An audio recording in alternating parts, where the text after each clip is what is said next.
as we kind of digest and come out of championship weekend where Mahomes and the Chiefs, they went the exact way. Like that was really like a python, the way that they played that game, where it's a violent, quick attack, and then all of a sudden they just start wrapping you up and squeezing the life out of you. And the next thing you know, you're dead and you're swallowed whole. That's what the Kansas City Chiefs did. They jump out, they score 2 quick touchdowns, and then for the remainder of that game, for 3 quarters, they just squeezed the life out of the Baltimore Ravens. And it was ugly as sin, particularly in the second half. The first half, you saw some of the magic, so to speak, of Lamar, and then Chris Jones happened, and then it just felt like it all just went the rest of the game. And I think it's an interesting thing when we talk about that question as far as the who it mattered most for, who it ended up mattering the most for. I think that the poll was correct in that the implications of this, as we talk about later on in the show, the biggest losers in all of this. I think if you were going to scale it, like the spike for a Purdy or Mahomes is not that grand, where the fall for Goff to an extent, but particularly Lamar, was like his swing was going to be way up or way down. Yeah, and I find it entertaining to see how people, because of one game, are now judging Lamar Jackson's entire season. Like, he's not the MVP because he lost in the AFC Championship game, where we're going to dive into this game, but I feel like there were so many other things that were out of Lamar Jackson's control that happened in that game that cost them. I mean, Lamar Jackson all of a sudden is no longer the best player in the NFL for the 2023-2024 season, despite the fact he was the only damn bright spot that they had for long stretches of that AFC Championship game too, where he literally had to catch his own pass one time. And I thought he was going to score on that. If he breaks that next level.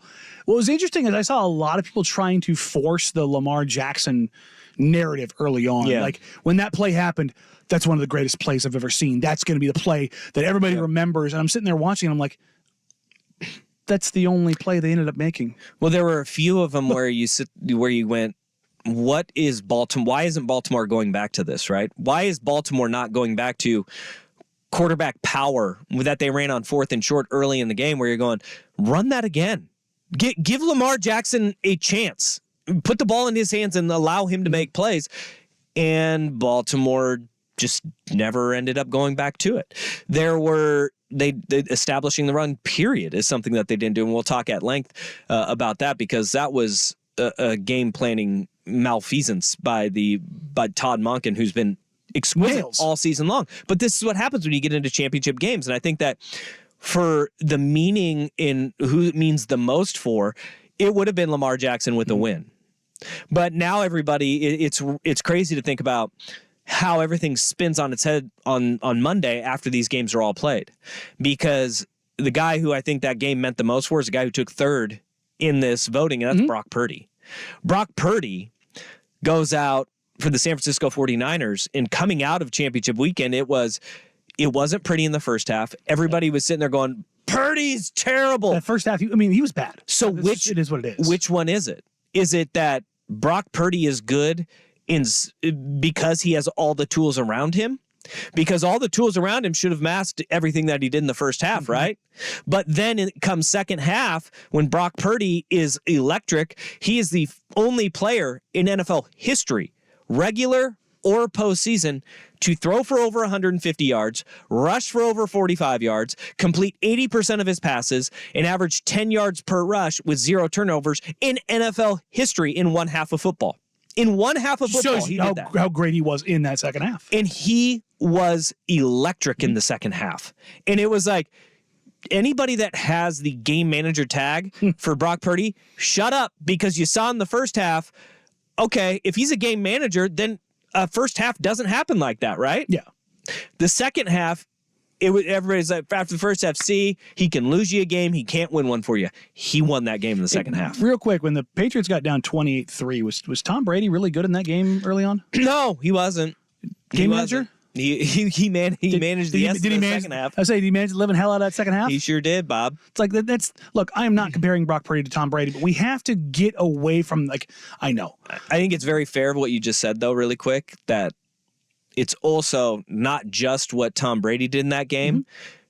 It's what the Falcons did in that game. It's not just what Brock Purdy was able to do. It's what the Lions didn't do. And all that comes down to is putting pressure on. And it's that squeezing like we were talking about with what the Chiefs did to the Ravens. The Niners did the same thing. Yeah. You just kind of look at the situations that both teams were in, and the more experienced team, not quarterback, the more experienced team got it done. Like, we'll talk about this later in the sense of like, who cares about this game? Like, we all do because it's a Super Bowl, but does anybody really care about either team outside of those fan bases? And there's some few arguments to be made, but it's like, but that's because of the greatness of these two teams and what they have done. Now, particularly the Chiefs, the 49ers have, essed the bed in the NFC Championship game leading up to this. And boy, did it look like they were going to again in an epic fashion. Yeah. But you saw the bounce back. And I think the bounce back and where the credit needs to be given is that it wasn't a game manager in Jimmy G. It was the difference in Brock Purdy. Yep. They got look at the roster. Look at the rosters the last couple of years. Yes, there's been turnover in the sense. They're not everyone is the same. Christian McCaffrey, obviously a big difference. But the big difference to me is it's Brock Purdy. That's the difference in the 49ers this year. And if you're going to say that, that's not a game manager. Yeah.